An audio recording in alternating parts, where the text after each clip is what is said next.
અને સિકોતર માને પાકિસ્તાનમાંથી ગુજરાત કોણ અને ક્યારે અને શું કામ લાવ્યા, તો પાકિસ્તાનમાં માં ખોડિયાર, માં સિકોતર અને પઠ્ઠાપીરનો એક જોરદાર સત્ય ઘટના પર આધારિત ઇતિહાસની આજે આપણે વાત કરીશું.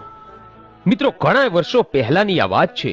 હાલનું પાકિસ્તાન એ વખતે સિંધ પ્રદેશ કહેવાતો હતો અને સિંધ પ્રદેશમાં મુસલમાન હમીર સુમરાનું રાજ ચાલતું હતું. અને આ હમીર સુમરાએ એકવાર 16 વર્ષના ધણી એવા રા નવઘણની ધર્મની માનેલી બેન જાહલને એકવાર કેદ કરી.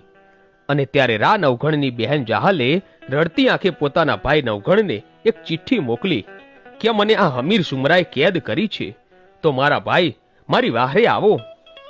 અને કહેવાય છે કે આ સિંધ મલકના રાજા હમીર સુમરાની આખાય મહેલની રખેવાળી માતા સિકોતર અને પઠ્ઠાપીર કરતા હતા. અને તેથી હમીર સુમરો એટલો શક્તિશાળી બની ગયેલો કે કોઈ રાજા એને હરાવી નહોતું શકતું.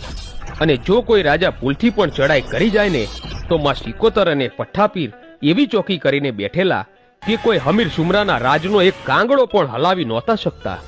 અને ગમે તેવો રાજા હારીને પાછો ફરતો. પણ જે દિવસે રા નવઘણ પોતાની બહેન જહાલને છોડાવવા માટે ગયો અને તે દિવસે મામડિયા ચારણની આ શ્રી ખોડિયાર માને એના ભાલા ઉપર બેસાડીને લઈ ગયો.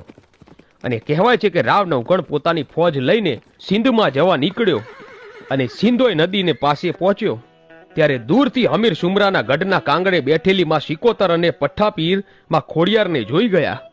ત્યારે માં સિકોતર કહે છે કે હે પઠ્ઠાપીર, અત્યાર સુધી જેટલા રાજા મહારાજાઓ આ સિંધમાં ચડાઈ કરીને આવ્યા એમાંથી એકે રાજાને જીતવા નથી દીધા. પણ આજે જે જૂનાગઢનો ધણી એની બહેનને છોડાવવા માટે આવી રહ્યો છે, એના ભાલે 9 લાખ લોબડિયાળીઓ સાક્ષાતમાં ભગવતી ખોડિયાર બેઠા છે. અને હે પઠ્ઠાપીર, જેમ માણસ માણસનો સગો હોય ને, એમ દેવ દેવનો સગો હોય. અને આજે આ જૂનાગઢનો ધણી જૂનાગઢથી એની ખોડિયારને લઈને આવ્યો છે, તો એની ખોડિયાર આપણી પાસે આવશે અને આપણને કંઈ કહેશે તો આપણે શું જવાબ આપીશું? અને આમ સિકોતર અને પઠ્ઠાપીર વાતો કરી રહ્યા હોય છે. અને આ બાજુ સામે સિંધોઈ નદીને કાંઠે રા નવઘણે પોતાનો પડાવ નાખ્યો